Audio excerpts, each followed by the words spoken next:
പെട്ടെന്ന് സ്ട്രെസ് അല്ലെങ്കിൽ മാനസിക സമ്മർദ്ദം വരുമ്പോൾ എന്താണ് സംഭവിക്കുന്നതെന്ന് നിങ്ങൾ ശ്രദ്ധിച്ചിട്ടുണ്ടോ?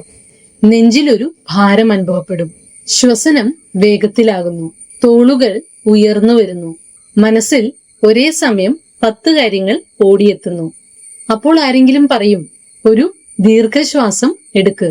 എന്നാൽ രസകരമായ കാര്യം ഇതാണ്, ആ സമയത്ത് ഒരു സാധാരണ ദീർഘശ്വാസം എടുക്കുന്നത് വലിയ ഉപകാരമൊന്നും ആകണമെന്നില്ല. ഫിസിയോളജിക്കൽ സൈ എന്നറിയപ്പെടുന്ന ഒരു ലളിതമായ ശ്വസന രീതിയുണ്ട്. പെട്ടെന്ന് സ്ട്രെസ് കൂടുമ്പോൾ ഈ വ്യത്യസ്തമായ ശ്വസന രീതി എങ്ങനെ സഹായിക്കുമെന്ന് ഞാൻ ആദ്യം വിശദീകരിക്കുന്നതാണ്.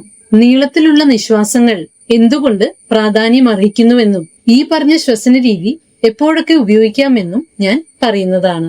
തുടർന്ന് ഈ ശ്വസന രീതി ഉപയോഗിച്ച് 90 സെക്കൻഡ് പ്രാക്ടീസ് നമ്മൾ ഒരുമിച്ച് ചെയ്യാൻ പോകുന്നു. അതുകൊണ്ട് സ്കിപ്പ് ചെയ്യാതെ കാണുവാൻ ശ്രമിക്കുക.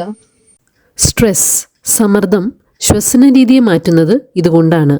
നമുക്കെന്തെങ്കിലും ഭീഷണിയോ ബുദ്ധിമുട്ടോ തോന്നുമ്പോൾ നമ്മൾ ബോധപൂർവം സ്ട്രെസ് തിരിച്ചറിയുന്നത് വരെ നമ്മുടെ ശരീരം കാത്തു നിൽക്കില്ല. നമ്മുടെ നാഡീവ്യൂഹം സ്വയം പ്രതികരിക്കാൻ തുടങ്ങും. ഹൃദയമിടിപ്പ് വേഗത്തിലാകുന്നു, പേശികൾ വലിഞ്ഞു മുറുകാം. നമ്മുടെ ശ്രദ്ധ പൂർണ്ണമായും ആ പ്രശ്നത്തിലേക്ക് മാത്രം കേന്ദ്രീകരിക്കപ്പെടുന്നു. അതോടൊപ്പം ശ്വസന രീതിയും മാറുന്നു. ശ്വാസം എടുക്കുന്നത് വേഗത്തിലോ ആഴമില്ലാത്തതോ ക്രമരഹിതമോ ആകാം. ഇതൊരു ആവർത്തന ചക്രമായി മാറുന്നു. നിങ്ങൾക്ക് സ്ട്രെസ് അനുഭവപ്പെടുന്നു, ശ്വസന രീതി മാറുന്നു. ശാരീരിക മാറ്റങ്ങൾ നിങ്ങളെ കൂടുതൽ അസ്വസ്ഥമാക്കുന്നു. അപ്പോൾ നിങ്ങൾ ചിന്തിക്കാൻ തുടങ്ങും, എന്തുകൊണ്ടാണ് എനിക്ക് ശാന്തമാകാൻ കഴിയാത്തത്? ഇപ്പോൾ നിങ്ങൾ പ്രശ്നത്തെക്കുറിച്ച് മാത്രമല്ല, സ്വന്തം ശരീരത്തിൻ്റെ പ്രതികരണത്തെക്കുറിച്ചും ആകുലപ്പെടാൻ തുടങ്ങുന്നു. അതുകൊണ്ടാണ് ഇത്തരം സമയങ്ങളിൽ ചിന്തകളോട് തർക്കിച്ച് ശാന്തമാകാൻ ശ്രമിക്കുന്നത് എളുപ്പമല്ലാത്തത്. അപ്പോഴാണ് ശരീരത്തിൽ നിന്ന് തുടങ്ങുന്നത് സഹായകരമാകുന്നത്. അവിടെയാണ് ഈ ടെക്നിക് സഹായിക്കുന്നത്. ഞാനിന്ന് പറയാൻ പോകുന്ന ശ്വസന രീതിയെ ഫിസിയോളജിക്കൽ സൈ ആണെന്ന് പറഞ്ഞല്ലോ. ഇത് നമ്മുടെ ശരീരം സ്വാഭാവികമായി ചെയ്യുന്ന ഒരു ശ്വസന രീതിയോട് വളരെ സമാനമാണ്. നിങ്ങൾ എപ്പോഴെങ്കിലും അറിയാതെ ഇങ്ങനെ ചെയ്യുന്നത് ശ്രദ്ധിച്ചിട്ടുണ്ടോ? നെടുവീർപ്പിടുക, ദീർഘശ്വാസം വിടുക എന്നൊക്കെ നമ്മളതിനെ പറയും. ഇനി ഈ ഒരു ശ്വസന രീതിയുടെ ഘടന ഇങ്ങനെയാണ്. ഉള്ളിലേക്ക് ശ്വാസം എടുക്കുക, വീണ്ടും ചെറിയൊരു ശ്വാസം കൂടെ ഉള്ളിലേക്ക് എടുക്കുക, പിന്നെ പതുക്കെ നീട്ടി ശ്വാസം പുറത്തേക്ക് വിടുന്നു.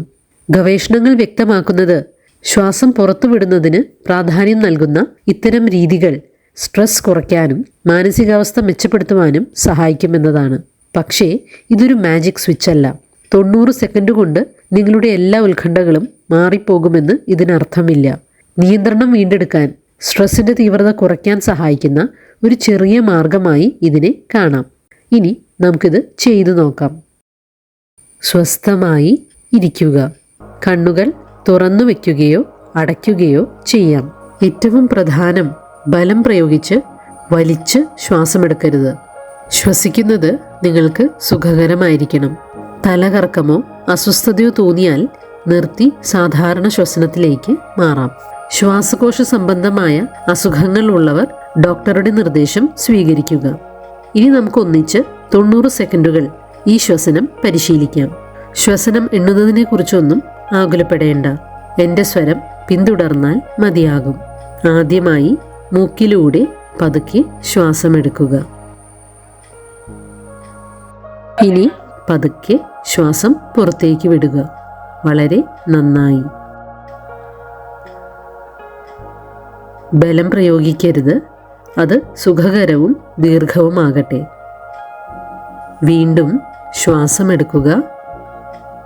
ചെറിയൊരു ശ്വാസം കൂടി എടുക്കുക. പതുക്കെ പുറത്ത് വിടുക. തോളുകൾ അയഞ്ഞിരിക്കട്ടെ. വീണ്ടും ഇൻഹേൽ. ചെറിയൊരു ടോപ്പപ്പ് ശ്വാസം കൂടി. ദീർഘമായി പതുക്കെ എക്സേൽ ചെയ്യുക. വീണ്ടും ഉള്ളിലേക്ക് ശ്വാസമെടുക്കുക. ചെറിയൊരു ശ്വാസം കൂടി. പതുക്കെ പുറത്തു വിടുക. ഇനി ശരീരം ശ്രദ്ധിക്കാം. പ്രത്യേകിച്ച് ഒന്നും ചെയ്യേണ്ടതില്ല. വീണ്ടും ഉള്ളിലേക്ക് ചെറിയൊരു ശ്വാസം കൂടി പുറത്തേക്ക് പതുക്കെ.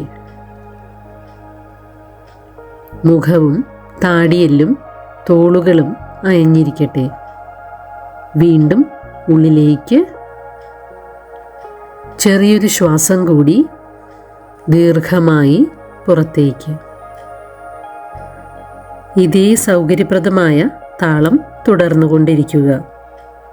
ഒട്ടും ബലം പ്രയോഗിക്കേണ്ടതില്ല.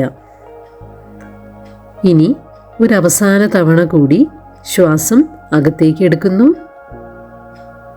ചെറിയൊരു ശ്വാസം കൂടി. ഇനി സാവധാനം പുറത്തേക്ക്. ഇനി സ്വാഭാവികമായ ശ്വസനത്തിലേക്ക് തിരികെ വരാം. ഉടൻ തന്നെ ഞാൻ ശാന്തനായോ എന്ന് സ്വയം പരിശോധിക്കേണ്ടതില്ല. പകരം ശ്രദ്ധിക്കേണ്ടത് ഇവയാണ്. നിങ്ങളുടെ ശ്വസനത്തിൽ ഇപ്പോൾ എന്ത് തോന്നുന്നു? തോളുകൾക്ക് ഇപ്പോൾ എന്ത് തോന്നുന്നു? മനസ്സിന് എന്ത് തോന്നുന്നു? ഞാൻ പൂർണ്ണമായും ശാന്തനാകണം എന്നതല്ല ഈ ശ്വസനത്തിൻ്റെ ലക്ഷ്യം. പ്രതികരിക്കുന്നതിന് മുൻപ് മനസ്സിനല്പം ഇടം നൽകാൻ കഴിയുന്നുണ്ടോ എന്നത് മാത്രമാണ് ലക്ഷ്യം. എന്തുകൊണ്ട് ശ്വാസം പുറത്തുവിടുന്നത് പ്രാധാന്യമർഹിക്കുന്നു? ഇതാണ് രസകരമായ കാര്യം. സ്ട്രെസ് ഉള്ളപ്പോൾ വലിയ ശ്വാസം എടുക്കുകയല്ല വേണ്ടത്, മറിച്ച് പുറത്തുവിടുന്നതിനാണ് ശ്രദ്ധ നൽകേണ്ടത്. ശ്വാസകോശത്തിലുള്ള എയർ സാക്കുകൾ വികസിക്കാനും കാർബൺ ഡയോക്സൈഡ് ശരിയായി പുറന്തള്ളാനും ഇത് സഹായിക്കുന്നു. ഇത് എപ്പോഴാണ് ഉപയോഗിക്കേണ്ടത്? അമിതമായ ഉത്കണ്ഠ തോന്നുമ്പോൾ മാത്രമല്ല ഇത് ചെയ്യേണ്ടത്. സ്ട്രെസ്സിൻ്റെ ആദ്യ ലക്ഷണങ്ങൾ കാണുമ്പോൾ തന്നെ ഇത് ഉപയോഗിക്കാം. ഒരു പ്രധാന സംഭാഷണത്തിന് മുൻപ്, പ്രസംഗത്തിന് മുൻപ്, ദേഷ്യം വരുമ്പോൾ, ഉറങ്ങുന്നതിന് മുൻപ്, ചിന്തകൾ കൂടുമ്പോൾ, എനിക്ക് താങ്ങാൻ കഴിയുകയില്ല എന്ന് തോന്നുമ്പോൾ, പൂർണ്ണമായും തളർന്നു പോകുന്നതുവരെ കാത്തു നിൽക്കാതെ ഈ രീതി ആവശ്യമെന്ന് തോന്നുമ്പോൾ ഉപയോഗിക്കാം. ഈ 90 സെക്കൻഡ് ഫിസിയോളജിക്കൽ സൈ ഓഡിയോ നിങ്ങൾക്കും വേണമെന്നുണ്ടോ? എങ്കിൽ താഴെ ഓഡിയോ എന്ന് കമൻറ്റ് ചെയ്യുക. നിങ്ങൾക്ക് ഞാൻ അയച്ചു തരുന്നതാണ്. ഒരു പ്രശ്നമുണ്ടാകുമ്പോൾ അല്ലെങ്കിൽ പെട്ടെന്ന് സ്ട്രെസ് വരുമ്പോൾ ആ പ്രശ്നം ഉടനെ പരിഹരിക്കാൻ ശ്രമിക്കുന്നതിന് പകരം വ്യക്തമായി ചിന്തിക്കാൻ കഴിയുന്ന ഒരു അവസ്ഥയിലേക്ക് സ്വന്തം മനസ്സിനെയും ശരീരത്തെയും എത്തിക്കുക എന്നതാണ് പ്രധാനം. അതിന് എന്ത് ചെയ്യണമെന്ന് ഇപ്പോൾ നിങ്ങൾക്ക് അറിയാം. 2 ശ്വാസം ഉള്ളിലേക്ക്, നീണ്ട ശ്വാസം പുറത്തേക്ക് 90 സെക്കൻഡ് ചെയ്യുക. നിങ്ങൾക്ക് ഈ വീഡിയോ ഉപയോഗപ്രദമായി തോന്നിയെങ്കിൽ താഴെ കമന്റ്സിൽ പറയുവാൻ മറക്കരുത്. ഇത് ഓർക്കുക, സ്ട്രെസ്സിനോട് എപ്പോഴും പോരാടേണ്ടതില്ല. ചിലപ്പോൾ ഒരു നിമിഷം ശാന്തമായി ശ്വാസം എടുത്ത് ശരീരത്തിന് തിരിച്ചു വരുവാൻ സമയം നൽകിയാൽ മതിയാകും.